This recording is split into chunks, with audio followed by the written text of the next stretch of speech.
Hello, everyone, and welcome back to the FYE Talks podcast. I'm your host, Alexis Hutchinson, and we're here to talk about pandemic health and wellness. And so, this is kind of a comprehensive look this month at how to keep yourself well in this interesting time. And so, I have a super special guest today, Miss Amber Phillips Hubry, and she's here to talk about her journey with her physical health that has also impacted a lot of other areas in her life and how she has learned to advocate for herself.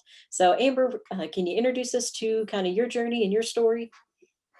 Absolutely. So my name is Amber Hubry, and I work here at ECTC with Alexis in the first year experience program.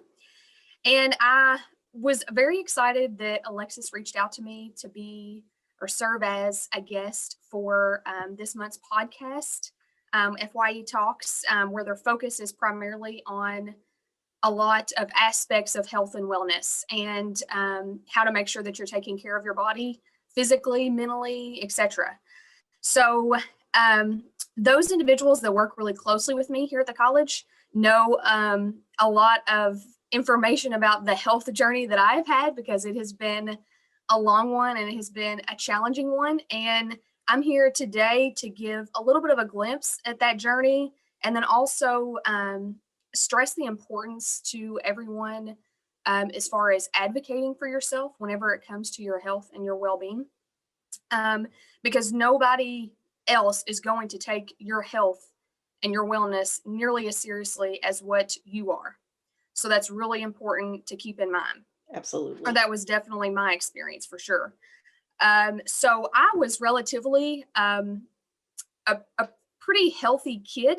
I thought I was like all other kids, and then occasionally I would have, strep throat or a cold or something like that. But whenever I moved away to college, my health slowly started to decline.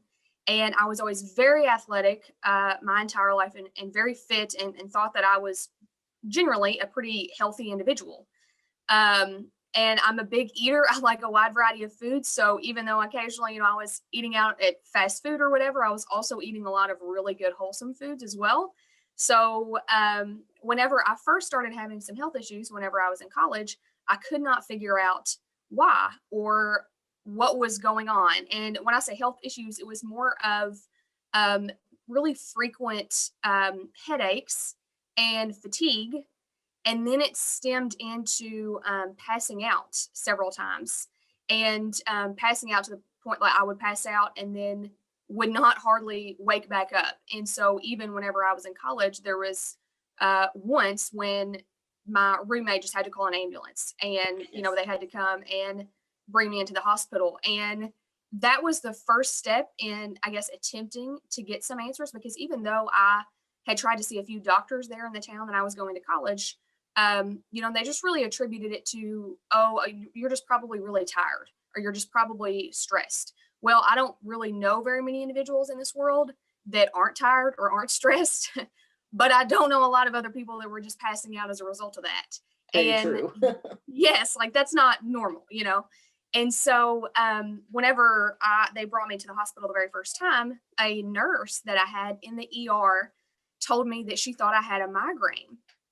And I thought, and at the time, I didn't have a headache whenever I had passed out. I didn't have anything like that. And I thought, this nurse is crazy. Why is she telling me that she thinks it's a migraine? I don't even have a headache. Mm-hmm. And she said that multiple times. She said, no, I'm telling you, that is what you have. You are having a form of a migraine. And then it was about, I kind of battled with several things like that, just really out of the blue, and would just kind of feel crummy and achy and things like that all the time, and very fatigued. And then a couple years later, I had my first major migraine and I didn't even really know what it was, because I had headaches for years and very regularly. Like it wouldn't be nothing for me to get, a headache every other day and have it for half the day.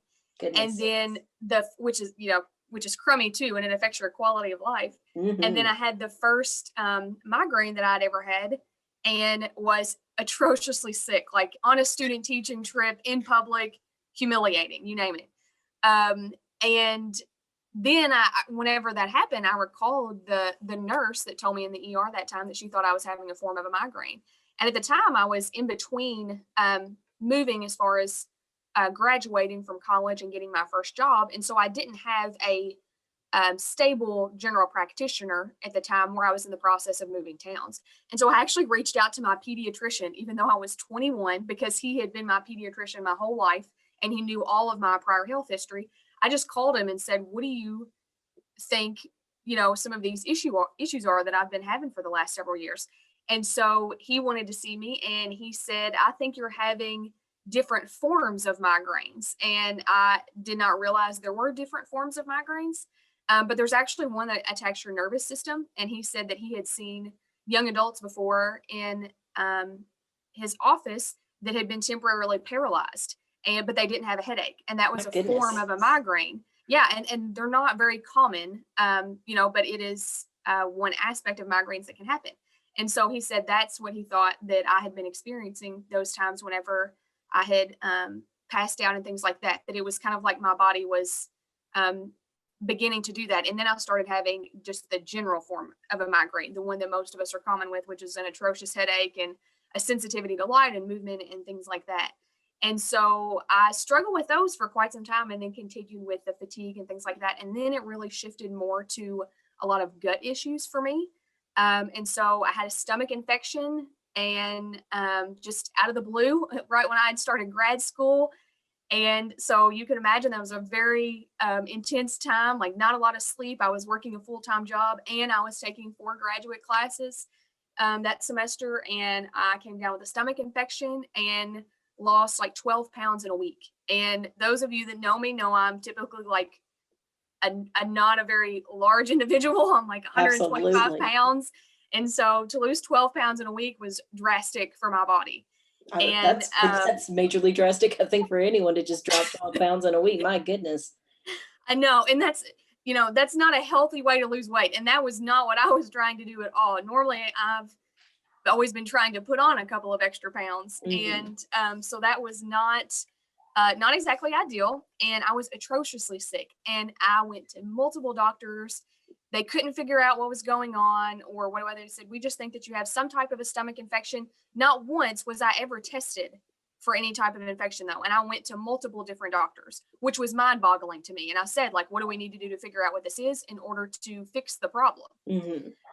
And so the only thing that I think I went to 3 or 4 different doctors for that. They just said that I probably needed to take some probiotics. Well, I started taking probiotics, but it was a slow process back to being able to eat any kind of, halfway filling food whatsoever. Like I lived on just a few things and it was mainly like bread and potatoes for a long period of time because that was the only thing that I could hold down or stomach. My And then it was goodness. about 2 years after that, or maybe I guess it was 4 years after that, I had a sinus surgery and was put on antibiotics just as preventative right after I had that surgery. And a few days after I started on the antibiotics, I came down with what's called C. diff, which is a gut infection. It's an opportunistic infection. So in our guts, we have bad bacteria and we have good bacteria, and you need a good balance of those for the good bacteria to keep the bad bacteria in check in order to process your food. And C. diff, and I guess kind of a layman's ways of explaining that, is when the bad bacteria has taken over.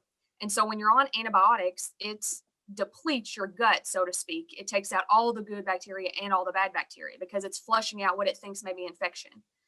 Whenever that happens and you remove all of that bacteria from your gut, the bad bacteria just takes over. It's a very painful illness. Think of if you've ever had a stomach cramp times 10. The individuals that I've met and become very close with that had C. diff previously were individuals that had children, and I have not had children, but they told me that it's the closest thing that they've ever experienced to labor pains.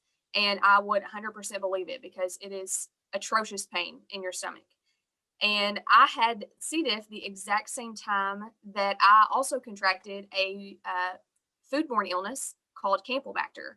And I had eaten out at a public restaurant just a day before I started showing symptoms of C. diff. So I wasn't sick and I was just kind of healing from this sinus surgery, so to speak.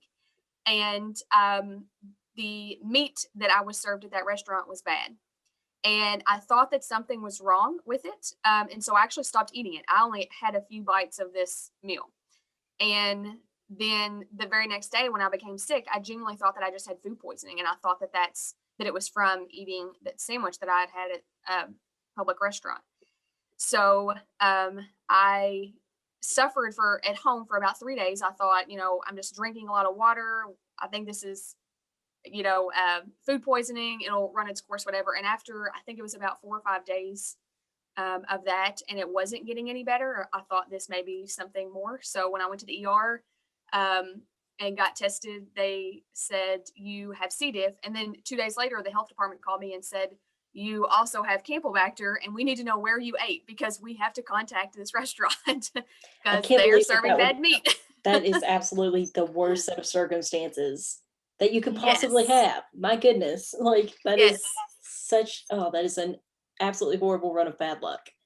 And what is so bizarre about it is Campylobacter is not very common in the United States. Most of the time when you hear about Campylobacter and individuals contracting that, it's because they drank water that was not clean in another country. Mm, Even the physicians that I talked to, they were like, it's so rare to get Campylobacter in the United States. Well, lo and behold, this girl right here and you're got like, it at the same well, time that I had C. diff. ain't that just amazing? Yes. And so I do not eat at that restaurant anymore. I won't ever eat at that chain again. But Undoubtedly. yes. And so, either one of those things is really intense on your gut, Campylobacter or C. diff. And to have both at the same time, it was atrocious. And for me, the older that I've gotten, the more sensitive I am to a lot of medications. And so the first medication that they gave me in the ER, they didn't keep me. Looking back, I should have hardcore pushed for them to keep me Hmm. in order for me to get more fluids in my body because C. diff it's very hard for you to stay hydrated the way that you need to whenever you have C. diff. And they had given me an oral antibiotic because the only thing to kill C. diff are two different antibiotics. There's Flagyl and then there's vancomycin. Well, I was given vancomycin in the ER, and I had never had that medication before. And when I got home, I had a reaction to that, and so I had broken out in these red spots on my back, and then I was itching all over. And I called my general practitioner, and he said, "You have red man syndrome," which is not very common either, but it's a form of a reaction, allergic reaction. And so he said, do not take any more of that. I'll call you in the other antibiotic that we can use to treat C. diff. And so they called that in, and I was on that medication for, I think probably about 5 or 6 days, 7 days, maybe like a week tops. And as each day went on, I was not getting better. I was getting worse. And I mean, to the point that the way that was affecting my body was I could not sleep. Like I had went 48 hours at one point and I had slept for 1 hour. And just I would shake all over in the lower part of my body. And after the fact, we learned what that was. It's called Rikers, and it's when you have a really bad infection in your body like sends out these chemicals to try to fight off the infection, and it can cause your body to shake. Some individuals that will have like Rocky Mountain spotted fever will have that as well. And so I had that terribly. And so I couldn't even sleep because my body would just shake so hard all the time. And that is terrifying just to It have that happen to was. you. And that is petrifying. It'll give you some like PTSD or something. I mean, it was because when you couldn't explain what was happening in your body and you knew you were incredibly sick, but there was also nothing in you left to fight it, because one of the things with that is that you couldn't keep anything in your stomach. So not Hmm. only were you were very limited on what you can eat, it was hard to eat anything at all, and then you definitely couldn't keep it down, and your body's not getting any nourishment to be able to help fight what it is that's going through. My goodness. And so I had that. And then finally, after I had suffered at home, for several days, Hmm. and I had called my general practitioner several times and was like, I don't know, like, I think I'm getting worse. And these are the symptoms I'm having. My mom's just said, I'm taking you over there, and we've got to figure this out. And so they brought me back to the hospital, and my general practitioner admitted me immediately. And they said what I was experiencing, or one of many things, obviously, my body was attempting to fight two very chronic infections. But the medicine, that the second one that they had called in, the dosage was way too high for my body. And so I was experiencing what they call neurotoxicity. And that's basically when your brain is like overload. Hey, this is too much. This is way too much medicine. This is not what I can handle. And that is one thing that I've definitely learned to really advocate for whenever it comes to physicians, because I've never understood how you could give a, let's say, 250-pound man that is 6'8", the same dosage that you would give somebody like me that's 5'3" and 120 pounds. Mhm. And that's exactly what happened with me. And that was part of also what they said what was causing the rigors as well, was because it put my whole system in overdrive because the dosage was way too high for my body. Well, in And a it was body that's causing already just as weakened, much problem. Do what? I couldn't imagine a body already weakened with those chronic infections now suddenly being just flooded with the antibiotics, the shock, which is, well, obviously it did. It sent you into tremors. Yes. And it was terrifying. And so whenever, but it was very helpful once they hospitalized me and could see what was actually happening to me, and what my body was Mhm. doing, that they said, "Oh my gosh, like that's exactly what you're experiencing." And they cut my dosage completely in half. And after only one day of that dosage change, I could tell like I was getting better, and then I was slowly becoming myself as well, because even during that whole week, mentally I was not myself at all. Couldn't Mhm. rationalize anything. Nothing was really making sense. I mean, it was like I was not even in my own head, and I could not explain that. And then whenever they had me in the hospital, they said, "Yeah, it's because of this medicine. Like it's okay. We're gonna have this dosage. You know, if you give it a few days, you're gonna be able to tell that, you know, mentally you're Yeah, you're gonna okay. start getting But your it faculties back. Yes, yes. And they were right. I mean, it made a huge difference once they changed that dosage. And my body was like, "Oh, this is what we needed all along." The other was way too much, and it was sending Mhm. it into overdrive. And so then I struggled immensely as far as my gut, even after I finished the antibiotics and we were able to kill off the C. diff and Campylobacter, because I had lost so much weight during that time. And it takes a very long time to recover whenever you have C. diff. And um, this is also what makes you really learn to ask a lot of questions and do your own research, because I had been out of the hospital for about a week whenever I was told by one physician that I was okay to go back to my regular diet. And that could have been the furthest thing from the truth Mhm. for me, because my body had experienced so much and it had been through so much. And I still was having a lot of difficulty keeping down food. And there was very few things that I could eat that didn't just absolutely make me sick. Mhm. And so then, after doing my research and coming in contact with some other physicians, they said, yes, it's normal for your body to take 6 months to a year to completely heal from C. diff. And so, in going through all of that, I know that's a lot of information, but in Well, going through that all of that, is the most arduous medical journey I think I've ever heard, and you are incredibly strong. Let me just say that. I don't know that I'm really all that strong, or if I just had some really good help. Well, it's amazing that you Because had so many wonderful people to advocate for you. That obviously is really great to have a good support system to say, hey, you're not, you don't need to go and, sit and deal with this by yourself. You need to go and seek help. Yes, and also too, when you are that sick, you are in no position to advocate for yourself because you don't have anything left to fight.